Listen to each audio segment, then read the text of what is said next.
നിരവധി കലാകാരന്മാർ ഈ ഇന്റർവ്യൂവിൽ പങ്കെടുക്കാൻ വേണ്ടി പുറത്ത് വെയിറ്റ് ചെയ്യുകയാണ്. ഏറ്റവും കഴിവുള്ള കലാകാരന്മാരെ മാത്രമാണ് നമ്മൾ ഈ സിനിമയിലേക്ക് തിരഞ്ഞെടുക്കുന്നത്. അതിനായി നമ്മൾ ക്ഷണിക്കാൻ പോകുന്നത് ഐമോട്ടിക്ക. ഒരുപാട് വർഷങ്ങളായി ഗൾഫിൽ ജോലി ചെയ്യുന്ന മിസ്റ്റർ ഐമോട്ടിക്ക.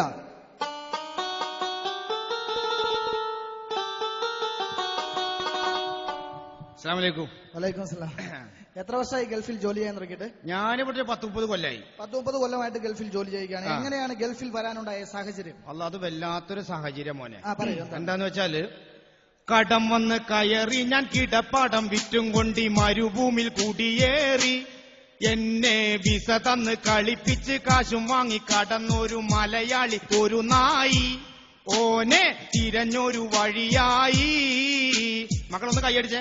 കടം വന്ന് കയറി ഞാൻ കിടപ്പാടം വിറ്റും കൊണ്ടി മരുഭൂമി കുടിയേറി, എന്നെ വിസ തന്ന് കളിപ്പിച്ച് കാശും വാങ്ങി കടന്നൊരു മലയാളി ഒരു നായി, ഓനെ തിരഞ്ഞൊരു വഴിയായി.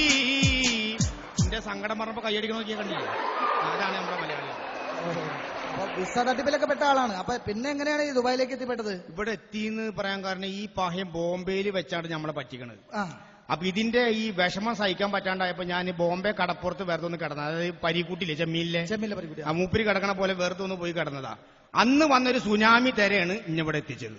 കണ്ണ് തുറന്നു നോക്കിയപ്പോ ദുബായി. അപ്പൊ വിസയൊന്നും ഇല്ലാതെ നേരെ ദുബായിലേക്ക് പോകുന്നത്. സുനാമിക്ക് എന്ത് വിസ?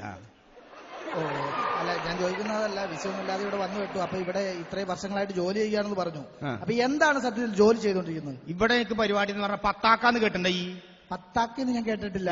നമ്മളവിടെ കാബത്ത് എന്ന് പറയില്ലേ?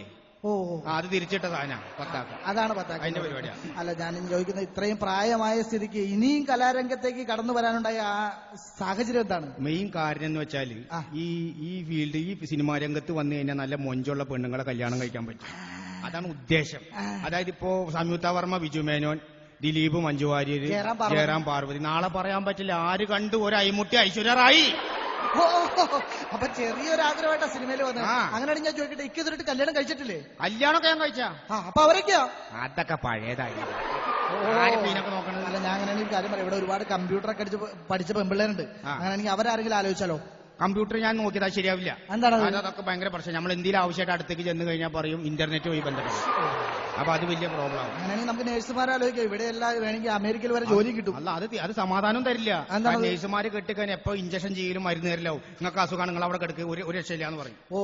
അങ്ങനെയാണെങ്കിൽ ഇക്കയുടെ മനസ്സിലേതാണ് ആ പെൺകുട്ടി? എന്റെ മനസ്സിൽ എന്ന് പറഞ്ഞ ടീച്ചറാ.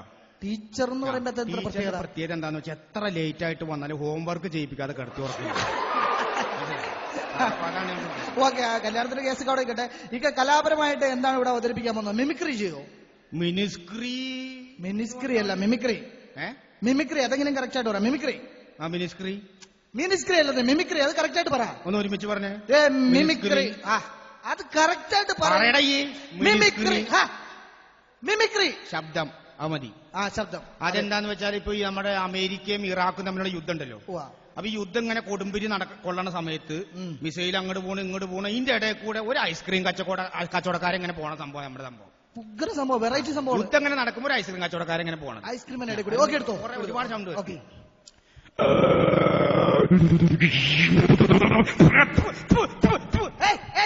എന്ത് കളിക്കുന്നത് ഇവിടെ? തുപ്പി താറ്റിക്കുന്നത് ഇതാണ് മിമിക്രി. അല്ല, യുദ്ധം എന്ന് പറഞ്ഞാൽ പൊട്ടലും ചീറ്റിലല്ലേ? യുദ്ധം എന്ന് പറഞ്ഞാൽ പൊട്ടലും ചീറ്റിടാ. പക്ഷേ ഈ യുദ്ധത്തിന്റെ ഇടയിൽ കൂടി ഐസ്ക്രീം ഉണ്ടാവും പറഞ്ഞാൽ എവിടെ? പടച്ചോൻ റഹ്മാനായ തമ്പുരാനെ സ്വന്തം തന്തൻ തള്ള യുദ്ധത്തിൽ ചത്ത് കിടക്കുമ്പോ അതിന്റെ ഇടയിൽ നിന്ന് ഐസ്ക്രീം തിന്നണ പിന്നെ എന്താ വേണ്ട? ഇതൊന്നുമല്ല മിമിക്രി. മിമിക്രി എന്ന് പറഞ്ഞാൽ സൂപ്പർ സ്റ്റാർസിന്റെ സൗണ്ട് എടുക്കണം. അതാരാ? മമ്മൂട്ടി, മോഹൻലാൽ എന്ന് കേട്ടിട്ടില്ലേ? ആര്? മമ്മൂട്ടി, മോഹൻലാൽ എന്ന് കേട്ടിട്ടില്ലേ? ആര്? മമ്മൂട്ടി മോഹൻലാലിനെ പോലും അറിയാൻ പാടില്ല. ഈ ബ്രാൻകുട്ടിനെ സുലൈമാൻ അറിയോ? ഇല്ല. എന്റെ വീട്ടുകാർക്ക് അറിയില്ല, എന്റെ വീട്ടുകാരാണ് അറിയില്ല. എന്നെ ഈ മമ്മൂട്ടി മോഹൻലാൽ അതല്ല, മമ്മൂട്ടി മോഹൻലാലിനെ പറഞ്ഞ സൂപ്പർ സ്റ്റാർസ് ആണ്. എവിടുത്തെ? സിനിമയിലെ. ഞാൻ സിനിമ കാണാറില്ലടോ. ഞങ്ങളുടെ ഇടയിൽ ഒരു സൂപ്പർ സ്റ്റാർ ഉണ്ട്. അത് സമദാനി എന്ന് കേട്ടിട്ടുണ്ടോ? ഓന്റെ ശബ്ദം ഞാൻ ചെയ്യാം. ഇത് എന്റെ മിമിക്രിയും തമാശ ഒന്നല്ല. അസ്സലാമു അലൈക്കും വറഹ്മത്തുള്ളാഹി വബറകാതുഹു. കരയുന്ന കുഞ്ഞിന്റെ കണ്ണീരും അവന്റെ വിലാപവും അവസാനിപ്പിച്ച് ലോകത്തെ അധിനിവേശത്തിന്റെ ശക്തികളിൽ നിന്ന് പാവപ്പെട്ട മർദ്ദിതർക്ക് രക്ഷയും മോചനവും നൽകണമേ റബ്ബേ. ആ അല്ലാഹുവിലാണ് അഭയം. ആ അല്ലാഹു എത്ര പരീക്ഷണങ്ങൾ ലോകത്ത് നൽകി. എത്ര പരീക്ഷണങ്ങളാണ്.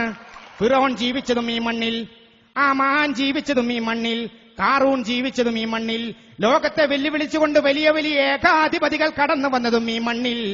എല്ലാവരും ഈ ലോകത്തിൽ നിന്ന് തറപറ്റിപ്പോയി. ഏ മനുഷ്യ, ജംഗിൾ പർവത് ദറിയാ സാഗർ കഹത്തെ ഹേ സബ് അല്ലാഹു അക്ബർ. ഈ ജംഗിൾ, ഈ വനവും ഈ പർവ്വതവും ഈ പുഴകളും ഈ കടലുമെല്ലാം ഒന്നിച്ചു പ്രകീർത്തിക്കുന്നു അല്ലാഹു അക്ബർ. ജംഗിൾ പർവത് ദറിയാ സാഗർ കഹത്തെ ഹേ സബ് അല്ലാഹു അക്ബർ. അസ്സലാമു അലൈക്കും. ഉദ്ഘാടനമായിട്ടുണ്ട്. പക്ഷെ ഒരു കാര്യമുണ്ട്, ഇതുപോലെയുള്ള സൂപ്പർ സ്റ്റാറിനെ എടുത്തിട്ടില്ല. ഞാൻ പറഞ്ഞ പോലെ മമ്മൂട്ടി മോഹൻലാലിനെ പോലെയുള്ള സൂപ്പർ സ്റ്റാർസിന്റെ സൗണ്ട് എടുത്താൽ കണക്കിപ്പോ മമ്മൂട്ടി മോഹൻലാലും വേണം ഞാൻ ഇന്റർവ്യൂല് ജയിക്കാൻ. അതെ അതെ. ഒരു കാര്യം ചെയ്യാം, ഈ പറഞ്ഞ മമ്മൂട്ടി മോഹൻലാലും അതിന്റെ അപ്പുറത്തെ ആൾക്കാരൊക്കെ കവച്ച് വെക്കണ ടൈപ്പ് ഒരു സൂപ്പർ സ്റ്റാർ ഉണ്ട്. വേറെ സൂപ്പർ സ്റ്റാർ മതി. അത് മൂപ്പരെ കാണാണ്ട് നമുക്ക് ഉറക്കാൻ പറ്റില്ല. അങ്ങനത്തെ സൂപ്പർ സ്റ്റാറിന് ഞാൻ ചെയ്യാം. അതും കൂടി ഞാൻ ജയിക്കുമല്ലോ. ഓക്കെ, അവസരം കിട്ടിയിരിക്കും.